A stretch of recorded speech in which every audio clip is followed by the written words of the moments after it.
Muy buenos días, amigos. Francisco Antonio Méndez y el programa Economía y Mercado les saludan este miércoles 22 de octubre del 2025 con 24 grados Celsius aquí en La Julia, Distrito Nacional. Está fresquecito.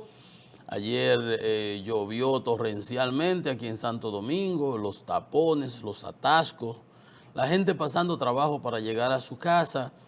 Y eso no es más que unas pinceladas de una situación de inestabilidad en el ambiente, ¿verdad? El clima, pero para hoy se espera en las 24, 48 horas, fue lo que se informó ayer, de que este anunciado fenómeno, ayer no me recordaba el nombre, Melissa fue que le pusieron.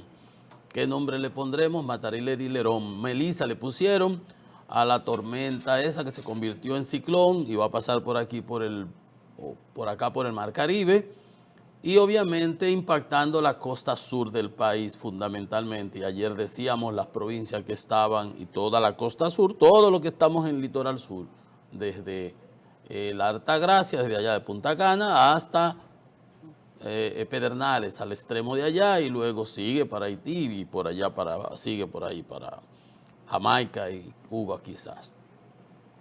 Se daban ayer las informaciones, el gobierno tomó previsiones, anunció, bueno, el cese de de la docencia de los niños. Eso está muy bien porque no vale la pena. Está bastante claro ahora mismo, pero en el transcurso evidentemente el clima va a cambiar y puede cambiar. Hay lugares, por ejemplo, en un programa venía de camino, oía que llamaban y decía que por acá, por el sur, para San Cristóbal, Nizao, esa zona, estaba lloviendo fuertemente.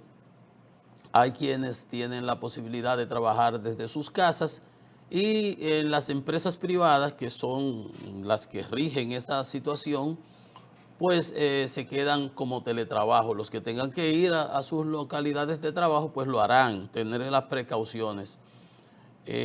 Para el sector público, el gobierno tomó previsiones y anunció que trabajo hasta la 1 de la tarde. Después usted puede decir, mira, no pasó nada, o que para acá, bueno, una cosa es el norte del país y otra cosa es el sur. Digamos que esas medidas para el Cibao ha estado lloviendo torrencial y estaba sin este fenómeno atmosférico, estaba lloviendo muchísimo para esa zona, y ayer veíamos eran como 13 provincias que habían, entre rojas y verdes y amarillas. Ya para hoy hay provincias en rojo, que son alerta máxima, en verde y en amarillo. O sea, hay que estar pendiente, hay que estar permanentemente prestando atención a las informaciones, no jugársela, como yo explicaba ayer, no tomar decisiones alocadas. Si usted no tiene certeza de la profundidad de ese charco que usted está viendo ahí, y usted no tiene cómo ubicarse, porque si usted ve una verja y usted ve que la verja tiene 4 o 5 líneas de blog y después llevan ¿verdad? Las varillas y algo así, una decoración, y usted ve que el agua llega hasta ahí, ya tengo una idea, que no se meta por ahí, busque otra vuelta. Pero, y menos en una cañada, en un lugar de eso, donde la escorrentía se lo puede llevar y usted sería parte de las víctimas. Entonces, vamos a hacerle caso. Se anunció buenas decisiones, las medidas tomadas por el gobierno. No sé si la del sector público debió aplicar para las zonas, digamos, Cibao y esa zona, pero bueno, en todo caso no vamos a estar buscándole la quinta pata al gato. El presidente se reunió con el COE, ellos tienen las informaciones mucho más que yo, uno ve lo que sale en los periódicos y está bien que sean proactivos, porque muchas veces nos pasa es que lo que somos es reactivos, salimos a resolver después del palo dado, que como dice el refrán, después del palo dado ni Dios lo quita. Entonces, muy bien por el gobierno, lo de dejar a los muchachitos de la porra en la casa, imagínese usted un papá que está en el trabajo, pasando trabajo y tiene que ir a buscar el muchacho. Y ayer el aguacero que cayó aquí en Santo Domingo, la lluvia que se desató, fueron como 70 milímetros de, que según oía por uno de esos meteorólogos, ahora dicen predictores, llamando en un programa, oía, decía que había sido todo eso en una hora, no se veía la ciudad con brisa, se cayeron hasta soporte de los semáforos, imagínense ustedes, un medio ciclón, o sea, la cosa estuvo bastante fea, eso fue ayer en la tarde y era una antesala, no tiene nada que ver con lo que posiblemente nos espere, que aunque no nos dé con mucha brisa, y sea por allá, en la cola, por allá, por la parte sur profunda, donde siga este fenómeno, las previsiones que hay es que va a dar mucha agua a beber. Va a dar mucha agua a beber por la cantidad de agua que que trae consigo. Y como les decía, la brisa es aterra, asusta, pero se pasa, es solamente el susto. El agua es la que hace realmente el daño. El daño. Usted tiene que quitarse de ahí, quítate de la vía, Perico. Con el agua usted se tiene que quitar.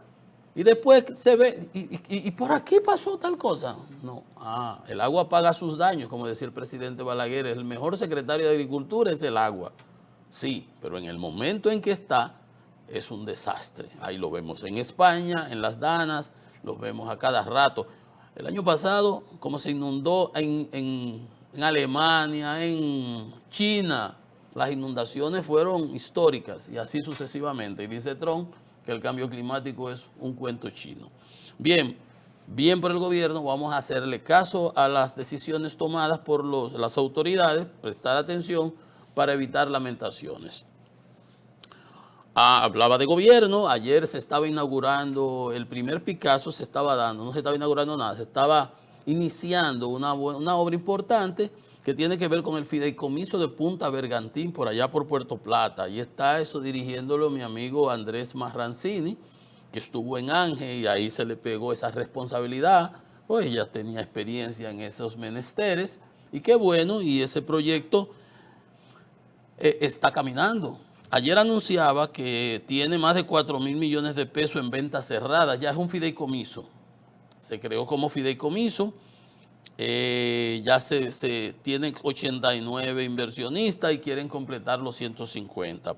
Ayer se dio un Picasso, ahí estaba el banco de Reservas, creo que era patrocinador, porque el terreno creo que lo había comprado el Banco de Reservas al Banco Central, de los bancos que quebraron y algo, y lo tenía ahí. Obviamente el banco no tiene por qué manejar eso, y tenía esa institución de liquidación de los activos, y al banco lo que le interesa es que alguien pues pague por eso, descontar esos pasivos del banco quebrado, darle a la gente lo que le tengan que repartir, y la institución que lo adquirió, que en este caso fue el Banco de Reservas, pues lo está ahora con este fideicomiso poniendo en ejecución. Eso hay que apoyarlo. Entonces la primera fase es un hotel, y eso estaba el presidente Abinader, el amigo Leonardo Aguilera, que es el actual presidente del banco, con la familia, con los Rainieri, el grupo Rainieri Punta Cana, son de los desarrolladores de esto en asociación, porque ahí los estaba viendo. 100 millones de dólares representa esa inversión. Representará cerca de 500 millones de pesos en nómina. Esperan recibir 30.000 turistas adicionales en esa zona. Solamente aplaudir. Los gobiernos tienen, bueno, esas alianzas públicos-privadas que se han hecho, a veces uno dice, pero ¿cómo así? ¿Para qué? ¿Por qué? El gobierno puede hacer ese tipo de cosas. Por ejemplo, la policía, un invento de alianzas público-privadas, pero hay proyectos en donde es importante. Es lo mismo que se hizo cuando la capitalización. El gobierno puso los activos viejos, destruidos que tenía, y los derechos, y el inversionista privado trajo el capital.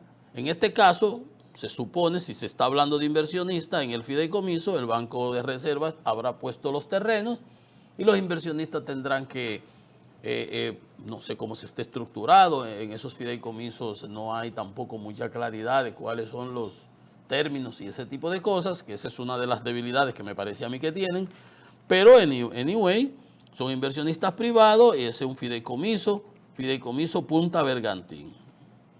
Va a ser la primera etapa con ese hotel. Qué bien. Bueno. Nada más decir que perfecto, que se dé y que sea exitoso. Bueno, además el gobierno anunció el presidente que el gobierno cuenta con 8.500 pesos para iniciar la autopista del Ámbar. Que eso se inició, el gobierno tiene un dinero y ha tenido un dinero guardado en banco. Se inventó con esa autopista del Ámbar que lo ha anunciado cada febrero, el primer febrero que el presidente fue al Congreso, a la Asamblea, que le corresponde constitucionalmente ir a rendición de cuentas, fue en el 21, ¿correcto? Con 6 meses en la administración, porque él entra en agosto, creo que de agosto a febrero, y no estoy por contar fecha, esos son como 6 meses, o son 6 meses. Entonces, él es la primera vez y ahí lo anunció. Autopista del Ámbar. Volvió el 22, autopista del Ámbar. 23, autopista. 24, 25, todos los años la anuncian. Y nunca se ha hecho. Se hizo una licitación como alianza público-privada y parece que los términos no gustó a nadie y nadie participó. Pero esas son las cosas que se dice. ¿Para qué inventaste una alianza pública-privada si Balaguer construyó la autopista Duarte sin ninguna alianza pública-privada? Ahora está RD Vial, se ha hecho un fideicomiso y todo lo que tú quieres para el mantenimiento, pero si usted tenía dinero ahí acumulado, guardado, ¿por qué no empezó usted a hacer la obra? El presidente Balaguer construyó la autopista Duarte y le pagó con los terrenos a los contratistas, le pagó con terrenos de aquí del aeropuerto de Herrera, que estaba aquí, el aeropuerto de por allá, que está ahora por la Jacob Masluta, por allá, Ligüero, era ahí en Herrera que quedaba. Y le cedió esos terrenos, una permuta a cambio de deudas que tenía con eso.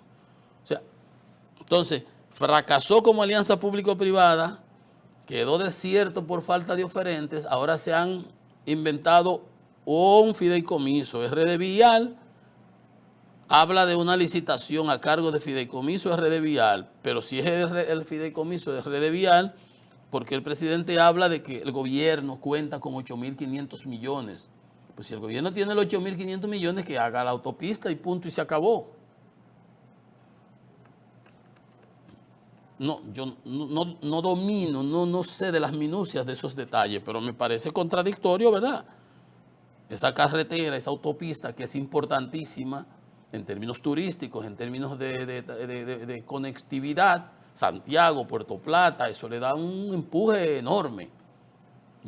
Pero los desafortunados 30 y pico de kilómetros, 33 kilómetros prácticamente, que no se haya hecho.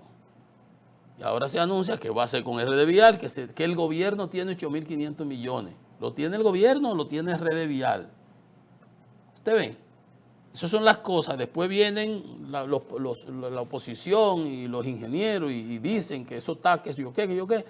A veces con razón, a veces. No quiero porque, digo, no conozco. Lo que me parece es que un poco contradictorio. El punto es que ya lleva 4 años anunciándolo. Dice que el gobierno ahora tiene 8.500 millones, pero que se va a hacer con el fideicomiso RD Vial. El gobierno, si tiene ese dinero, ¿por qué no la hizo él? ¿Para qué tiene que ahora el RD Vial? No sé. Ahí hay algo como que no acabo de digerir. Porque el fideicomiso Bergantín se está buscando, como lo dice Andrés Marrancini, se están buscando los socios que faltan. Son 150 socios se requieren, hay 89. Y se supone que esa actividad de ayer, anunciando ese Picasso, era para motivar a eso. Y ahí está el Banco de Reserva para financiar a esos, que es el promotor fundamental y el que aportó los terrenos, tengo entendido, para financiar ese proyecto. O sea, eso lo comprendo y eso está muy bien. Bueno, pero nada, vamos a ver. Bien, miren señores, ayer comentábamos de las contradicciones que existen desde el punto de vista del tipo de cambio, ¿verdad? Las declaraciones del ministro de Hacienda, las del presidente, que diferían. Al presidente se preocupaba, decía, esperaba que se estabilizara, que no tenía justificación, teniendo tantos recursos que están llegando de fuera. Yo le decía, mire, eso tumba el argumento de que la situación internacional, y ya lo he manejado yo aquí cantidad de veces, digo, no puede estar la situación internacional mala si ahora de fuera tenemos más dinero que el año pasado y que el anterior y que todos los otros años. Entonces dejen esa explicación. Lo que es Ucrania, lo que es pandemia, lo que es Trump y la situación internacional, más excusas ya no valen. La fiebre no está en la sábana. El problema es el gobierno y su falta de inversión. Míralo aquí, dice el gobierno. Tengo 8.500 millones. ¿Por qué tienes 8.500 millones? ¿A santo de qué? ¿Te sacaste la loto? Ah, lo tenías antes. Si lo tenías antes, ¿por qué no lo invertiste? Hay un refrán, que ustedes lo conocen, que denle la vuelta y aplíquenlo a esto. Barco parado no gana flete. Entonces, ok. Lo otro era que decía el presidente preocupado, que por qué sube, decía más, y no, eso está en lo proyectado del presupuesto, que él lo encontró ahí, no es verdad, 61.19, no era 63 ni, y el presidente habló de 63.45 y tenía 50 más por encima, hasta en las cotizaciones del Banco Central, la oficial promedio, porque los bancos Popular, BHD, lo tenían a 64.05. Bueno, eso lo presentaba ayer como esas de las incoherencias de la narrativa que se pierde entonces la legitimidad y la credibilidad de parte del hacedor de las políticas, que necesita el concurso de la ciudadanía, de la sociedad, ¿correcto? Yo hacía ese comentario en el día de ayer y después lo aderezaba con lo que salía, que el gobierno en subsidios sociales y en todas esas francachelas se gasta 50.000 millones y que en la indexación que por ley tiene que haber hecho, tiene que hacer, está obligado, porque la ley no es a discreción. La ley no es para cumplirla, gústeme o no. Ah, la 340, no, porque mire, fulano violó la 340 y usted lo sometió. Ah, no, porque no lo podemos someter, porque no tiene las prerrogativas, tal y cosa. Yo digo, siempre hay a la manera, lo que pasa es que no se quería. Bueno, se cambió la 340, sabrá Dios que sigue ahora. Pues como quiera se someten y no pasa nada, pero ni siquiera se someten. Bueno, pero bueno, yo decía, cuando es aplicar la ley para el gobierno, entonces el gobierno tiene discrecionalidad para cumplirla. Pero si es para aplicárnosla a nosotros, a los ciudadanos, ahí estamos obligados. Derechos y deberes. No tenemos derecho. Nada más tenemos deberes de pagar ITEVI, de pagar IPI, de pagar impuestos, ¿verdad? Y de que no. Entonces no tenemos un servicio de calidad, no tenemos un servicio eficiente. Y cuando hay que hacer una indexación, se hace entonces en perjuicio del ciudadano, del contribuyente. Si hay que subir los precios, en perjuicio del contribuyente. O sea, siempre que hay que hacer un ajuste, indexación es eso, un ajuste a las circunstancias actuales, corrientes del momento, entonces se hacen siempre, pero en perjuicio del contribuyente, en favor del recaudador, el Estado. El embudo, lo ancho para el Estado, lo estrecho para nosotros los ciudadanos, los contribuyentes, los que pagamos impuestos. Al logro benefactor, que es el Estado, como le llamó un escritor, para que él haga, tengo 8.500 millones de hace 4 años y no empecé la obra, que ya debió haber estado terminada, que hace rato. Pero para una tarjeta de 2.500 pesos para que todo joven, apéame 1, ponme 2, para ti, para mí, solidaridad, bono luz, bono gas, combustible, aquí para acá, para todo eso sí, pero ¿con qué derecho? ¿Con qué dinero? Cacarilla de huevo, como decía en la canción de niños. Pero que yo me gasto 50.000 millones, se gasta el gobierno en todos esos subsidios sociales, que ya la tarjeta solidaridad no dice ni siquiera la cédula del impetrante, como dicen los abogados, del susodicho, ni siquiera su cédula la dice. Ahora tiene un número, el número de la tarjeta. Yo me la consigo y yo voy al supermercado y pago con esa tarjeta. Yo que no necesito esa tarjeta, ni me corresponde. Pero andan muchos por ahí que no la necesitan, que no le corresponden, pero la tienen. Como pensionaron miles de personas que nunca trabajaron en el Estado. y reciben un salario hasta jugoso en muchísimos casos, inmerecido por relaciones políticas y clientelismo. Entonces, para el gobierno, yo gasto más, gasto 50,000 que los 18,000 que nos están sacando, robando a nosotros los contribuyentes, porque es ilegal. Debió haberse hecho el ajuste, porque la ley lo establece, no es discrecional. ¿Por qué es discrecional? ¿Por qué para el gobierno tiene que ser discrecional y para nosotros los ciudadanos no? ¿Dónde dice la Constitución que para el gobierno puede o no aplicar las leyes?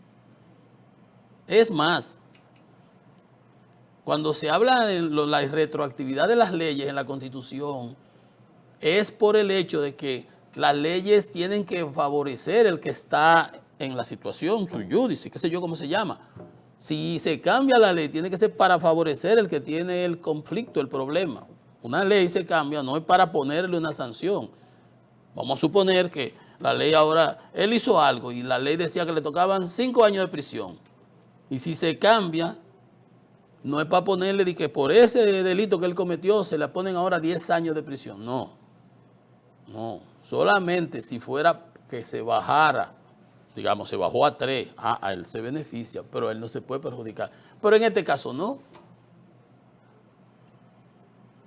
Pero peor de todo, lo peor es cuando el primero entre sus pares.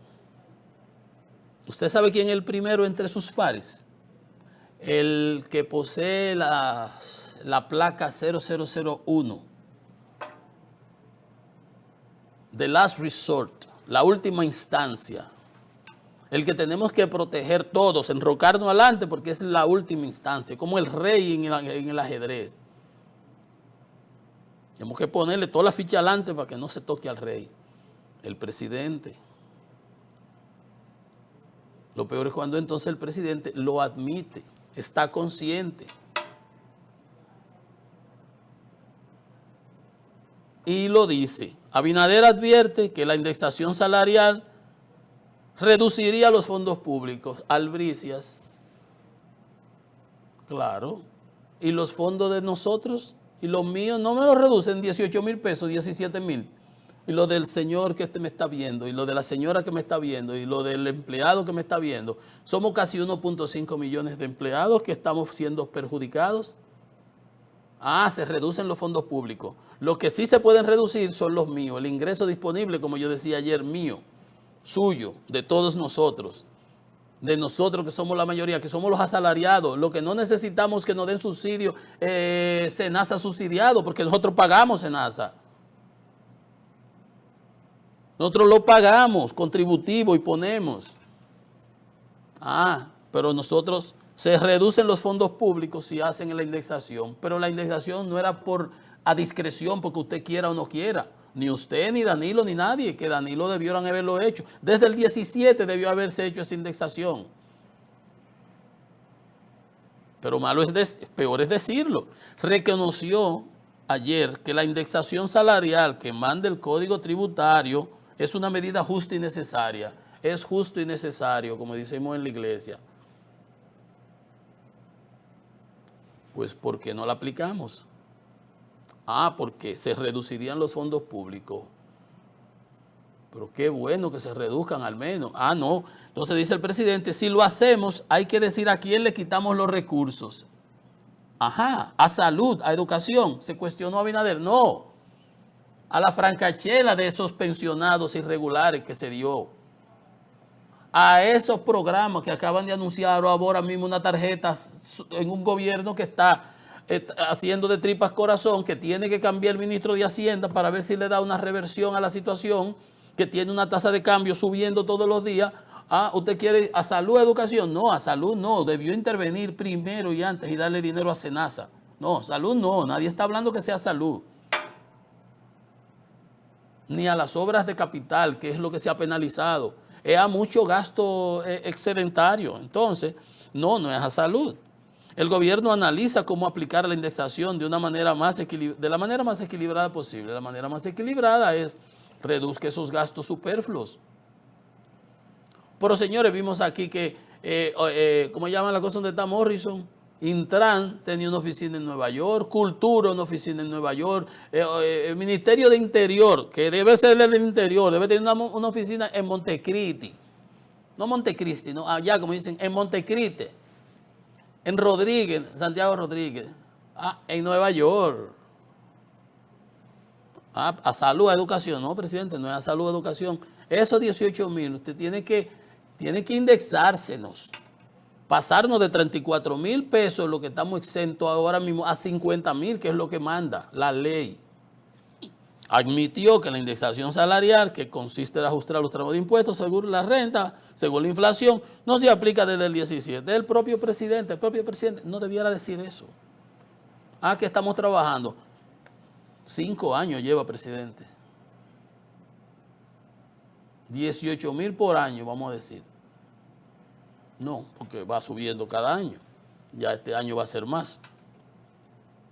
La pieza que se remitió ahora en el 26 para el presupuesto siguiente y la ampliación de ahora de octubre no contempla eso. Dice el presidente que se está trabajando. Entonces, cuando yo digo the last resort, la última instancia es el presidente. El presidente cuando dice eso, lo que está poniendo es en tela de juicio, aunque habla, es justo y necesario, pero ¿qué es lo que decía el doctor Peña Gómez? Primero la gente. Si es justo y necesario y beneficia a la gente, al que trabaja, al que suda, al que cotiza, al que paga, entonces a nosotros nos sangran para repartir a troche y moche por ahí. Dígame a ver si eso tiene sentido.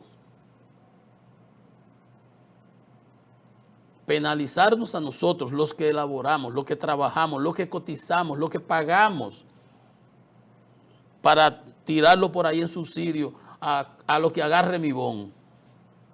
Y todos los días nos estamos inventando una cosa nueva. ¿Qué si la habichuela con dulce? ¿Qué si la Navidad? ¿Qué la brisita navideña? Que dice el presidente. Todos los días tenemos... Sí, es que siempre hay muchas. Claro, por supuesto. Es que hay necesidades primarias, secundarias, terciarias, pero usted no deja, por lo menos las damas, las mujeres, las amas de casa, no dejan de comprar la cena para irse a beber una cerveza al colmadón, a menos de esas nuevas que andan por ahí, torramía y qué sé yo qué. No, ellas no hacen eso. Yo digo ellas, las damas, no voy a hablar de los hombres. ¿Verdad? Una mamá nunca hace eso. Pero el gobierno eso es lo que está haciendo. Entonces llega al colmado, a ver una cerveza ahí a estos tres. ¿Qué hay? ¿Cómo estamos? Es casi, estoy poniendo una analogía, pero póngale, préstele atención. Perjudicándonos a nosotros, a los que pagamos, a los que trabajamos, a los que cotizamos. Entonces el gobierno sí no se puede reducir los ingresos, me los puede reducir a mí de manera ilegal, pero cuando mete TEBI, cuando sube el selectivo al consumo, cuando aumenta la inflación, eso es un impuesto soterrado que los gobiernos se benefician del mismo. Cuando cobren las aduanas, eso es billete que cobra a costa de nosotros los consumidores, que somos los que pagamos impuestos. Entonces, no, el presidente tuvo muy mal esa justificación. Usted lo reconoce, si lo reconoce, ejecute. Pero ejecute, no venga con esa explicación que si le vamos a quitar salud, educación, a usted no le está diciendo, a usted no le puede quitar educación porque el 4% es intocable. Se está denunciando que lo redujeron el presupuesto. Habrá que ver si es verdad, eso es violación a la ley. O la vamos a aplicar o quitémosla.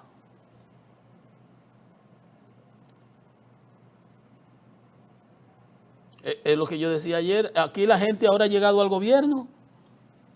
Uno llegó a jugar pelota y la pared estaba allá.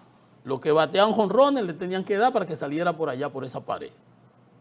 Pero yo ahora me paro aquí y digo, no, pero esa pared está muy lejos, tráigamela para acá. Entonces le ponen una ruedita a la pared y me la traen para acá. Y yo bateo, ¡po! Y la boto ahí con un flycito después de segunda. Él vuelve y se la ponen cuando viene a batear el otro. Eso es lo mismo, el embudo. El gobierno no puede disminuir sus ingresos, que no es capaz de cobrarlos, que no es capaz de incentivar a la irregularidad para que se regularicen. Hace una payasada de reforma fiscal que tiene que echarla para atrás, un desastre. Entonces tenemos nosotros que pagar las consecuencias, los ciudadanos. No está bien, no está bien. Miren qué dice aquí la nueva directora de la Cátedra de Economía de INTE, la profesora Shahira Nasir, la decana de la Cátedra de Economía. Antes estaba ahí Medina, el economista Medina. Ahí ellos van cambiando siempre. Rector es mi amigo, oye, mi amigo Rolando y María Elena. Reforma fiscal. La reforma fiscal debe ser de eficiencia. Eficiencia es recobrarlo. El ITEVI, 50%, ya no importa que era 42%, yo estoy diciendo los números ahí redondos. ITEVI, 42%, impuestos sobre la renta, 60%, evasión. No hay eficiencia recaudatoria. Entonces, a los que pagamos, a nosotros sí, nos exprimen. Progresividad. ¿Qué dice ella con eso? Estoy traduciendo, los nombres están muy bonitos. Progresividad significa cobrarles más a los que más tienen. No ir a coger palo o piedra para los más chiquitos. Como dice el gobierno, van a reducir mis ingresos. A ti te van a reducir los ingresos y los míos no se están reduciendo por tu violación a la ley tuya. Responsabilidad en el gasto. No, presidente, no es quitársela a salud y a educación. No, para nada. ¿Quién ha dicho y por qué? Al contrario, debió haber intervenido SENASA mucho antes. Usted metió 2 millones de cristianos ahí y tenía que darle el dinero a tiempo. Aunque como dijo por los otros días este muchacho que estuvo en SENASA, el director Chupani, que antes de entrar cualquier persona, en la que se beneficia la ARS, porque ese dinero se lo depositan, el cápita. Si son 2 millones, le depositaron sus 6 mil millones ahí, qué sé yo cuánto, se lo debieron haber dado. Después que se hayan retrasado y que no se lo estén dando mensual, eso es otra cosa y es culpa de nuevo de la ineficacia y de la irresponsabilidad en el gasto. Porque para otras cosas, fíjense cómo SENASA a esas compañías que estaban en LIA, vamos a decirlo así mismo, que dicen en el campo, en LIA, que están en la investigación, que no se sabe nada, no se acaba de saber nada, ni se anuncia, usted va a morir ahí, usted puede estar seguro. Llegaban las facturas y al otro día le estaban sacando 50, 60 millones, no sé, lo que fuera, y la Sandeclic y la AMD y los laboratorios al grito todos los meses, que no le pagan, que los retrasos, que la misma Cisarril tuvo que mandarle una multa. Y venía meses y meses arrastrando de nuevo. ¿Qué hacía el regulador? No hizo nada. No, pero entonces no nos vamos a diluir del tema. Presidente, mírelo aquí, responsabilidad en el gasto. Pues esa es la reforma fiscal que tenemos que hacer. Entonces la reforma fiscal, primero tenemos que hacer la reforma mental. Antes de hacer la reforma fiscal, tenemos que hacer una reforma mental. Responsabilidad en el gasto.